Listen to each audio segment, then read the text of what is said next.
എല്ലാ കുട്ടികൾക്കും രക്ഷിതാക്കൾക്കും പുതിയൊരു വീഡിയോയിലേക്ക് സ്വാഗതം.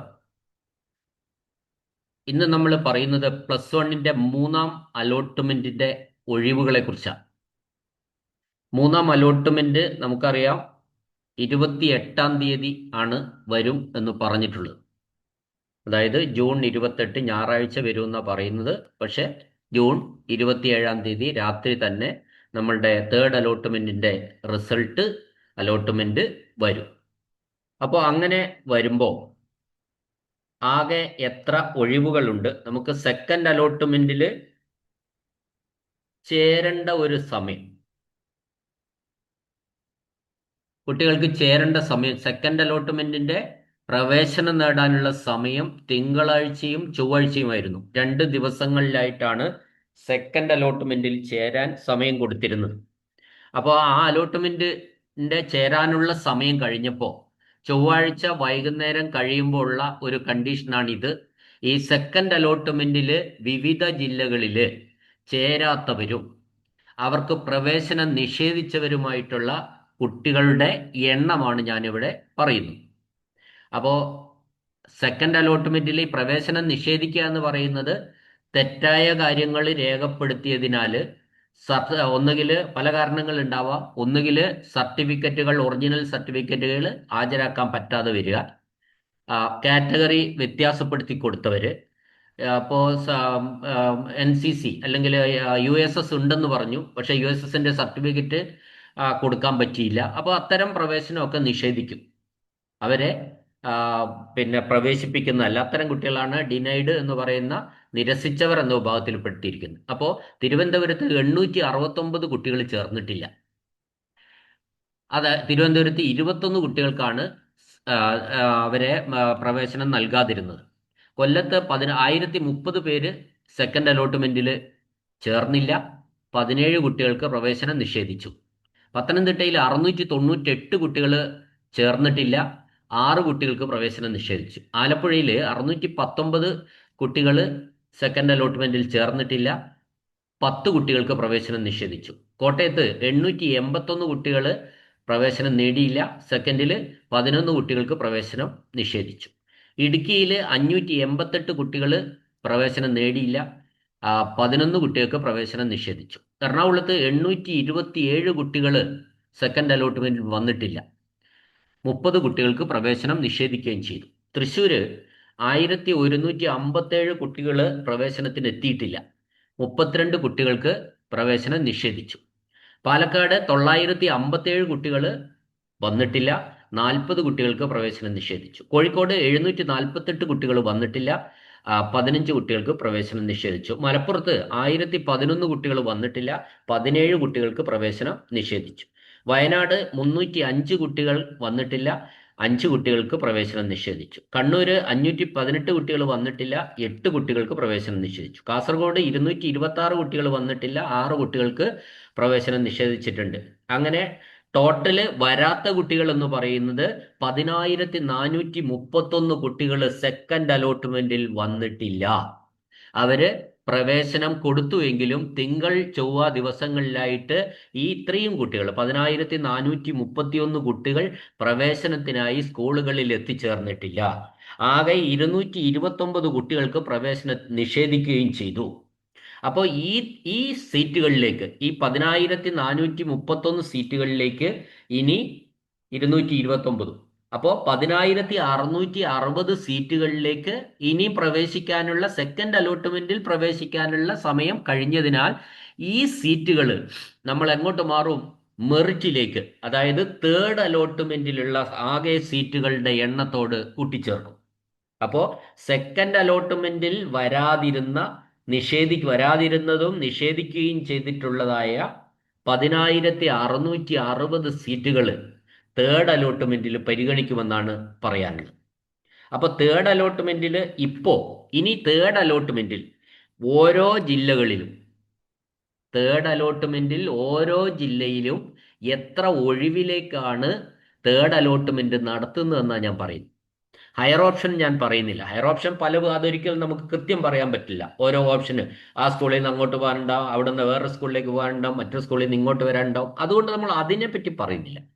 അത് നമുക്ക് പറയാനും കഴിയില്ല. ഇവിടെ ഓരോ ജില്ലയിലും തേർഡ് അലോട്ട്മെന്റിൽ എത്ര ഒഴിവുകൾ ഉണ്ട് എന്നാണ് പറയുന്നത്. ഇത് കൃത്യമാണ്. തിരുവനന്തപുരത്ത് 5000 നേരത്തെ ബാക്കിയുള്ള ഒഴിവും എല്ലാം കൂടി കൂട്ടിയതാണ്. നേരത്തെ ഫസ്റ്റ് അലോട്ട്മെന്റ് കഴിഞ്ഞപ്പോൾ ഉണ്ടായിരുന്ന ഒഴിവും ഇപ്പോ സെക്കൻഡ് അലോട്ട്മെന്റിൽ വരാത്തവരും അവരെ പ്രവേശനം നിഷേധിച്ചവരും എല്ലാം കൂടിയുള്ള ഒഴിവാണ് ഞാൻ പറയുന്നത്. തിരുവനന്തപുരത്ത് 5515 ഒഴിവുകളുണ്ട്. കൊല്ലത്ത് 4778 സീറ്റുകൾ ഒഴിഞ്ഞു കിടക്കാണ്. പത്തനംതിട്ടയിൽ 3086 സീറ്റുകൾ ഒഴിഞ്ഞു കിടക്കാണ്. കോട്ടയത്ത് ആലപ്പുഴയിൽ 4439 സീറ്റുകൾ ഒഴിഞ്ഞിട്ടുണ്ട്. കോട്ടയത്ത് 4223 സീറ്റുകൾ ഒഴിവാണ്. ഇടുക്കിയിലെ 2616 സീറ്റുകൾ ഒഴിവാണ്. എറണാകുളത്ത് 6015 സീറ്റുകൾ ഒഴിഞ്ഞു കിടക്കാണ്. തൃശ്ശൂര് 6384 സീറ്റുകൾ ഒഴിഞ്ഞു കിടക്കാണ്. പാലക്കാട് 6402 സീറ്റുകൾ ഒഴിഞ്ഞു കിടക്കുന്നു. കോഴിക്കോട് 9037 സീറ്റുകൾ ഒഴിഞ്ഞു കിടക്കാണ്. മലപ്പുറത്ത് മലപ്പുറം വളരെ ശ്രദ്ധിക്കേണ്ട ജില്ലയാണ്. 19135 സീറ്റുകളാണ് അവിടെ ഒഴിഞ്ഞു കിടക്കുന്നത്, മലപ്പുറത്ത് മാത്രം. അപ്പോൾ മലപ്പുറത്ത് ഒരുപാട് കുട്ടികൾക്ക് പ്രവേശനം കിട്ടാനുണ്ട് എന്നുള്ള ഒരു സത്യവും അവിടെ നിൽക്കുന്നുണ്ട്. ഇത്രയും തന്നെ ഒഴിവുകൾ നിലനിൽക്കുന്നുമുണ്ട്. 19135 സീറ്റുകൾ മലപ്പുറത്ത് ഒഴിഞ്ഞു കിടക്കാണ്. വയനാട് ഏറ്റവും കൂടുതൽ ഒഴിവുകൾ ഒഴിവുകൾ നിൽക്കുന്നത് മലപ്പുറത്താണ്. വയനാട് 2404 സീറ്റുകൾ ഒഴിഞ്ഞു കിടക്കാണ്. കണ്ണൂര് 9006 സീറ്റുകൾ ഒഴിഞ്ഞു കിടക്കാണ്. കാസർഗോഡ് 5157 സീറ്റുകൾ ഒഴിഞ്ഞു കിടക്കാണ്. അപ്പോ ഈ 14 ജില്ലകളിലും കൂടി ഒഴിഞ്ഞു കിടക്കുന്ന സീറ്റുകൾ എന്ന് പറയുന്നത് 87,994 സീറ്റുകളാണ് ഒഴിഞ്ഞു കിടക്കുന്നത്. അപ്പൊ നമ്മൾ മനസ്സിലാക്കേണ്ട കാര്യം, ഈ ഇത്രയും സീറ്റുകളിലേക്കാണ് തേർഡ് അലോട്ട്മെന്റ് നടക്കുന്നത്. 87,994 സീറ്റുകളിലേക്കാണ് തേർഡ് അലോട്ട്മെന്റ് നടക്കുന്നത്. ചെറിയ സംഖ്യയാണോ? അല്ല, വലിയൊരു സംഖ്യയാണ്. അപ്പോ പ്രതീക്ഷിച്ചിരിക്കുന്ന ബഹുഭൂരിപക്ഷം കുട്ടികൾക്കും ഈ പ്രവേശനം കിട്ടും എന്ന് തന്നെയാണ് എൻ്റെ അഭിപ്രായം. ഞാനിത് പറയുന്നത്, ഈ കണക്കുകളൊക്കെ പറയുന്ന കുട്ടികളെ ആശ്വസിപ്പിക്കാൻ വേണ്ടി മാത്രമല്ല, ആശ്വസിപ്പിക്കലും ഉണ്ട്, ലക്ഷ്യമാണ്. ഒപ്പം ഇത് സത്യമായ കണക്കുകളാണ്. വെറുതെ എവിടുന്നെങ്കിലും കുറെ എഴുതിക്കൊണ്ട് വന്നിട്ട് നമ്മൾ പറയുന്നതല്ല. ഇത് കൃത്യമായി അപ്ഡേറ്റ് ചെയ്യപ്പെട്ട ചൊവ്വാഴ്ച വൈകുന്നേരത്തെ ഇന്നലെ പുറത്തു വന്ന കണക്കുകളാണ്. അപ്പോൾ ഓർമ്മിക്കുക, 87,994 സീറ്റുകളിലേക്കാണ് തേർഡ് അലോട്ട്മെന്റ് നടക്കുക. അന്ന് ഈ തേർഡ് അലോട്ട്മെന്റ് നടക്കുമ്പോൾ ഒരു സീറ്റും ബാക്കി വെക്കൂല. ബാക്കി വെക്കാതെയാണ് ഈ സീറ്റുകളിലേക്ക് പ്രവേശനം നടക്കുക എന്ന കാര്യവും നമ്മൾ ഓർമ്മിക്കുക. അപ്പൊ ഓരോ കുട്ടിക്കും ചിന്തിക്കാൻ, രക്ഷിതാവിനും ഒക്കെ ചിന്തിക്കാനുള്ള ഇതുണ്ടാവും. 87,994 സീറ്റിലേക്ക് പ്രവേശനം നടത്തിയാൽ എൻ്റെ കുട്ടിക്ക് കിട്ടാൻ സാധ്യതയുണ്ട്, ഉറപ്പായിട്ടും ഉണ്ട്. അങ്ങനെ തന്നെ നമ്മൾ ചിന്തിക്കുക. അങ്ങനെ ചിന്തിച്ചിട്ടും ആർക്കെങ്കിലും ഒക്കെ കിട്ടിയില്ലെങ്കിൽ നിങ്ങൾ ഈ എൻ്റെ ക്ലാസ്സുകൾ നിരന്തരമായിട്ട് കേട്ടാൽ മതി. നിങ്ങൾക്ക് എല്ലാ മാർഗങ്ങളും ഞാൻ പറഞ്ഞു തരും. അവസാനം നിങ്ങൾക്ക് പ്രവേശനം കിട്ടുന്നത് വരെ, എവിടെയും കിട്ടിയില്ല എങ്കിലൊക്കെ അതിനുള്ള മാർഗങ്ങളൊക്കെ കൃത്യമായിട്ട് ഞാൻ പറഞ്ഞു തരും ഓരോ ഘട്ടത്തിലും. നേരത്തെ പറയണ്ടെന്ന് വെച്ചിട്ടാ. ഇപ്പൊ തേർഡ് അലോട്ട്മെന്റിൽ അഥവാ എങ്ങാനും കിട്ടാതെ വന്ന ഒരു കുട്ടിക്ക് ഇപ്പോഴേ അത് പറഞ്ഞു കൊടുക്കേണ്ട ആവശ്യമില്ല. തേർഡ് അലോട്ട്മെന്റിൽ നിങ്ങൾക്ക് കിട്ടുമെന്ന് തന്നെ നമ്മൾ പ്രതീക്ഷിക്കാം. അതാണ് എനിക്ക് പറയാനുള്ളത്. ഇനി നമ്മൾ ഈ ക്ലാസ്സിൽ ചേർന്നവരുടെ ലിസ്റ്റ് പബ്ലിഷ് ചെയ്തിട്ടുണ്ട്. ഇപ്പോൾ ക്ലാസ്സുകളിൽ ഓരോ സ്കൂളിലും ചേർന്നവരുടെ ലിസ്റ്റ് നമുക്ക് അത് കിട്ടിയിട്ട് കാര്യമില്ല. ഒരു ക്ലാസ്സിൽ എത്ര ഒഴിവുണ്ട്, ഇപ്പോൾ 15 ഒഴിവ് ഒരു ക്ലാസ്സിലുണ്ട് എന്നൊക്കെ ഒന്നും കണക്ക് കിട്ടിയിട്ട് കാര്യമില്ല. കാരണം എന്താണെന്ന് വെച്ചാൽ ആ 15 ഒഴിവുകളിലേക്ക് വേറെ സ്കൂളിൽ നിന്ന് ഹയർ ഓപ്ഷൻ വരാനുണ്ടാവും. ഇവിടെ നിന്ന് കുറച്ച് കുട്ടികൾ പോകാനും ഉണ്ടാവും. അപ്പൊ അതുകൊണ്ട് നമുക്ക് അവിടെ എത്ര ഒഴിവ് നിലവിലുണ്ട് എന്ന്, ആ സീറ്റ് ഓരോ സ്കൂളിലും എത്ര ഒഴിവുണ്ട് എന്ന് കിട്ടിയിട്ട് നമുക്കൊരു കാര്യവും ഇല്ല. എന്നാൽ ടോട്ടൽ തേർഡ് അലോട്ട്മെന്റിൽ എത്ര സീറ്റുകളിലേക്കാണ് പ്രവേശനം അലോട്ട്മെന്റ് നടക്കുന്നതെന്നാണ് ഞാനിപ്പോ പറഞ്ഞത്. നിങ്ങൾക്ക് കാര്യങ്ങൾ വ്യക്തമായിട്ടുണ്ടാവും. അപ്പോൾ ഒരു 87,000 അപ്പൊ 88,000 തന്നെ. 88,000 സീറ്റുകളിലേക്ക് പ്രവേശനം നടക്കുമ്പോൾ ബഹുഭൂരിപക്ഷം കുട്ടികൾക്കും കിട്ടും.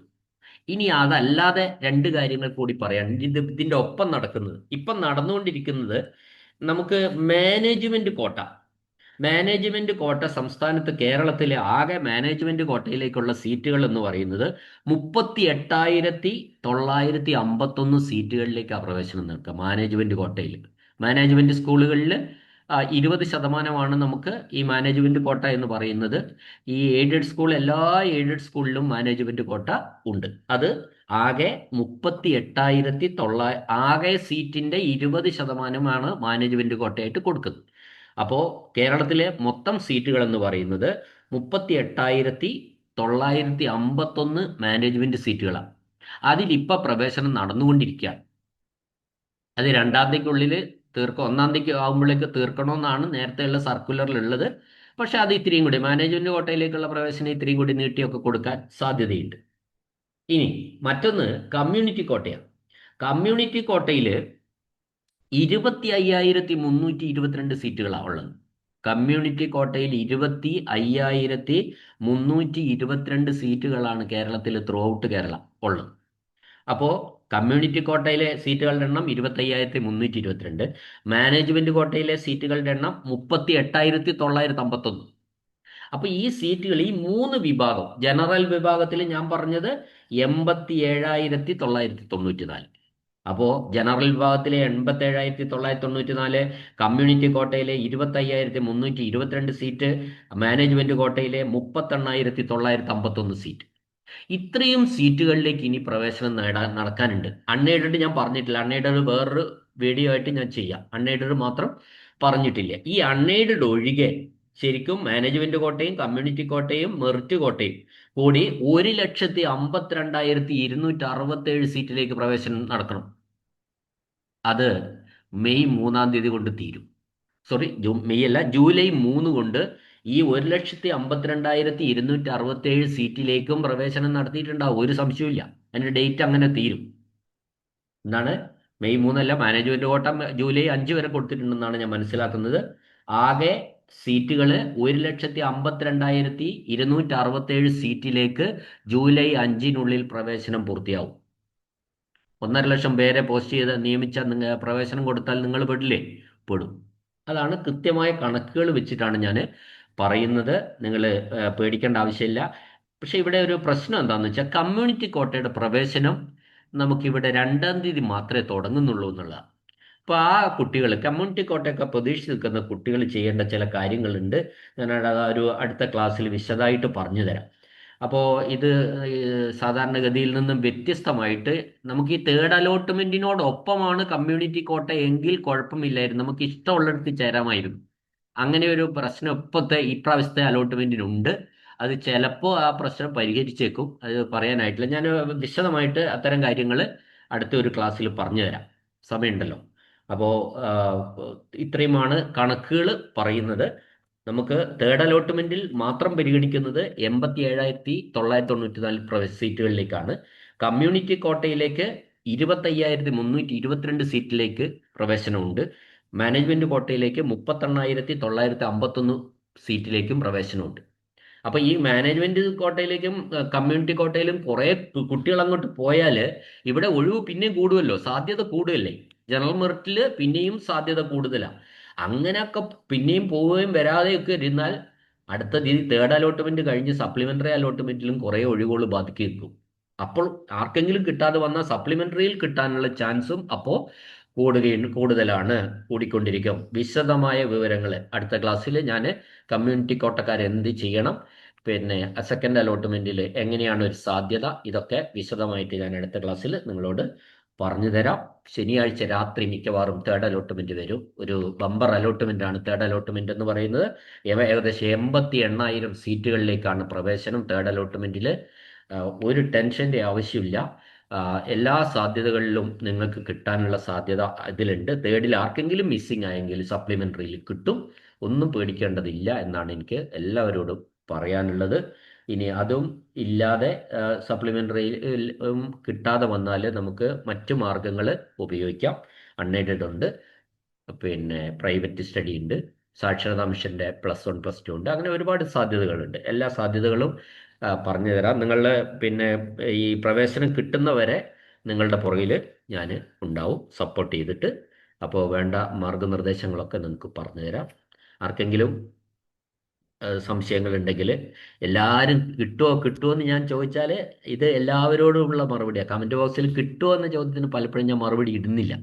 സാധ്യത ചിലതൊക്കെ പറയുമെങ്കിലും അപ്പോൾ അത് എല്ലാവരോടും ഇങ്ങനെ പറയാൻ പറ്റാത്തതുകൊണ്ടാണ്. പ്രത്യേകമായ സംശയങ്ങൾ ഉണ്ടെങ്കിൽ ഞാൻ മറുപടി ഇടും. അപ്പോൾ കിട്ടുമെന്ന് ചോദിച്ചതിന് പൊതുവായിട്ട് ഒറ്റ മറുപടിയാണ് ഇപ്പം ഞാൻ ഈ വീഡിയോയിൽ പറയുന്നു. ഓക്കെ, എല്ലാവർക്കും കിട്ടട്ടെ.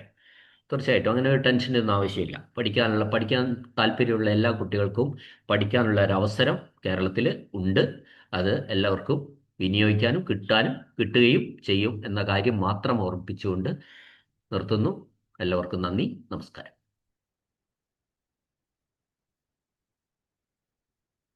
നിങ്ങൾ പറയാനുള്ള ഒരു കാര്യം എന്താ വെച്ചാൽ ഈ ചാനൽ നിങ്ങളൊന്ന് സബ്സ്ക്രൈബ് ചെയ്ത് വെക്കുക. അപ്പോൾ ഇടുന്ന ക്ലാസ്സുകളൊക്കെ നിങ്ങൾക്ക് കേൾക്കാം. പിന്നെ അങ്ങനെ കേട്ട് നമ്മൾ കിട്ടാത്ത കുട്ടികൾ പ്രത്യേകിച്ച് അവർക്ക് ഓരോ മാർഗനിർദ്ദേശങ്ങളും ഞാൻ പറഞ്ഞു തരും. അതിനനുസരിച്ച് നിങ്ങൾക്ക് നീങ്ങാൻ വേണ്ടി കഴിയും. ചാനൽ ഒന്ന് ദയവായിട്ട് എല്ലാ കുട്ടികളും, കേൾക്കുന്ന എല്ലാ കുട്ടികളും സബ്സ്ക്രൈബ് ചെയ്ത് വെക്കണം എന്നാണ് എനിക്ക് എല്ലാവരോടും പറയാനുള്ള മറ്റൊരു കാര്യം. ഓക്കെ.